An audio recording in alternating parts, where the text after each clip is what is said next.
Apa yang harus kita lakukan saat kita tidak bisa membayar pinjaman kita di pinjaman online atau di pinjol legal?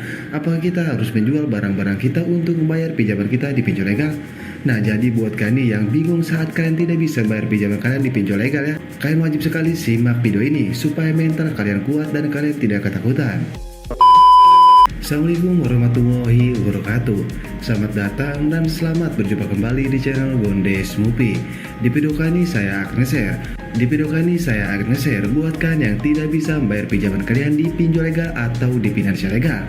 Nah, kalian ini bingung ya apa yang harus kita lakukan saat kita tidak bisa membayar pinjaman kita di pinjol legal. Nah, jadi buat kalian yang bingung saat kalian tidak bisa membayar pinjaman kalian di pinjol legal, kalian wajib sekali simak video ini ya, dan mohon untuk jangan di skip. Tapi sebelumnya saya disclaimer dulu ya, video ini saya share buat kalian yang memang tidak punya uang atau ekonomi kalian sedang turun drastis, sehingga kalian tidak punya uang untuk membayar pinjaman kalian di pinjol legal. Bukan keinginan kalian sendiri, tapi keadaan kalian yang memaksa buat kalian galbay atau gebay di pinjol legal. Nah, jadi apa sih yang harus kalian lakukan? Dan apa yang bakal terjadi jika kalian tidak bisa membayar pinjaman kalian di pinjol legal? Oke, baik, daripada berlama-lama, mari kita langsung saja ke TKP-nya.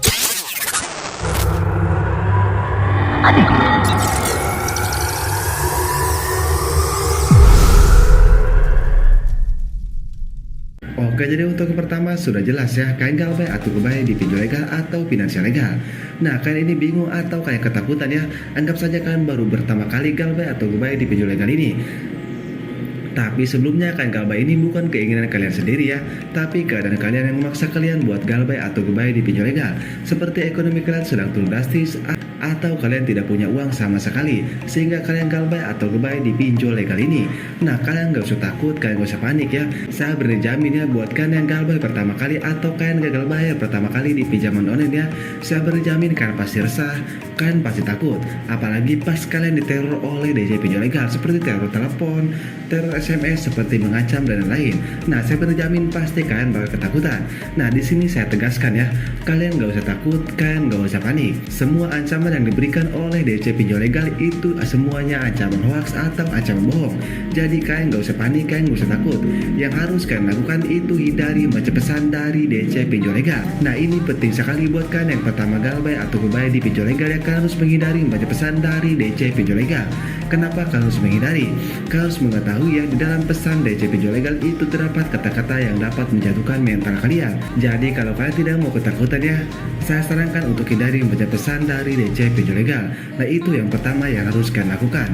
Nah, misalnya begini ya, pinjol ya kalian galbay itu memiliki DC lapangan atau PC. Nah, kalian gak usah takut, kalian gak usah panik ya. Intinya gini, kalau ada PC atau DC lapangan datang ke rumah kalian, kalian jangan sampai menyajikan pembayaran kalian ke DC lapangan tersebut. Kenapa? Karena kalau kalian menyajikan pembayaran ya, contohnya seperti ini, saya akan bayar bulan sekian, tanggal sekian, dan dari sekian. Nah, kalau kalian bilang seperti itu ya, nantinya DC lapangan ini akan sering datang ke rumah kalian karena kalian menyajikan pembayaran kalian. Kalian bilang saja seperti ini, saya akan bayar kalau saya sudah punya uang, tapi kalau tidak ada uang mau bagaimana lagi? Nah, kalian bilang saja seperti itu ya, nanti lama-kelamaan DC lapangan ini tidak akan pernah datang lagi ke rumah kalian.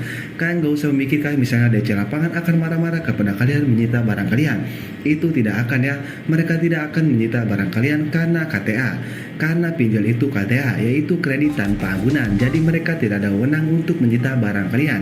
Mau kalian galbay belasan juta, puluhan juta, bahkan ratusan juta, kalian gak usah takut ya, karena mereka tidak mempunyai wewenang, dan mereka juga tidak akan bertindak kasar kepada kalian ya, karena mereka juga ada kode etiknya dari pihak OJK. Kalau DC lapangan bertindak kasar kepada kalian, kalian jangan pusing ya, kalian langsung saja laporkan ke pihak OJK. Nah, itu yang harus kalian ketahui ya, buat kalian yang baru galbay atau gebay di pinjol legal. Nah, dan untuk yang terakhir saya beri jamin ya, 99% nasabah saat galbay atau gebay di pinjol legal, apalagi baru pertama galbay ya, mereka takut dibawa ke juru hukum atau mereka takut dibawa ke juru pidana jika mereka tidak bisa membayar pinjaman mereka di pinjol legal. Saya beri jamin ya, mereka takut tentang dibawa ke juru hukum. Nah, jadi buat kalian yang galbay atau gebay di pinjol legal, kalian gak usah takut, kalian gak usah panik ya, karena tidak ada pasal utang piutang, kalian bisa dipidanakan. Mau kalian galbay belasan juta, puluhan juta, bahkan ratusan juta ya, kalian tidak akan bisa dipidanakan. Nah, jadi itulah yang harus kalian ketahui buat kalian yang baru galbay atau gebay di pinjol legal, atau buat kalian yang tidak bisa membayar pinjaman kalian kalian di pinjol legal ya. Kalian harus takut, kalian gak usah panik. Nah, dan apa yang harus kalian lakukan? Yang harus kalian lakukan itu ya santai saja, gak usah panik, gak usah takut. Kalian tenang saja. Saya berjamin kalau kalian mengetahui tentang tersebut ya, saya berjamin kalian bisa gapai dengan tenang dan kalian bisa gapai dengan aman. Intinya kalian harus hindari apa yang saya sebutkan tadi. Kalau kalian bisa menghindari apa yang saya sebutkan tadi ya, saya berjamin kalian tidak akan ketakutan saat galbay atau gobai di pinjol legal. Oke, jadi mungkin saja video saya mudah-mudahan bisa bermanfaat ya buat kalian yang galbay atau gobai di pinjol legal. Tapi sebelumnya saya disclaimer dulu ya, yang namanya utang piutang itu wajib dibayar. Tapi kembali lagi ke diri kalian masing-masing. Kalau keadaan kalian tidak punya uang atau ekonomi kalian sedang turun drastis, kalian galbaykan saja, kalian nggak usah bayar. Oke, saya Bondes Ngupi pamit turun diri. Assalamualaikum warahmatullahi wabarakatuh.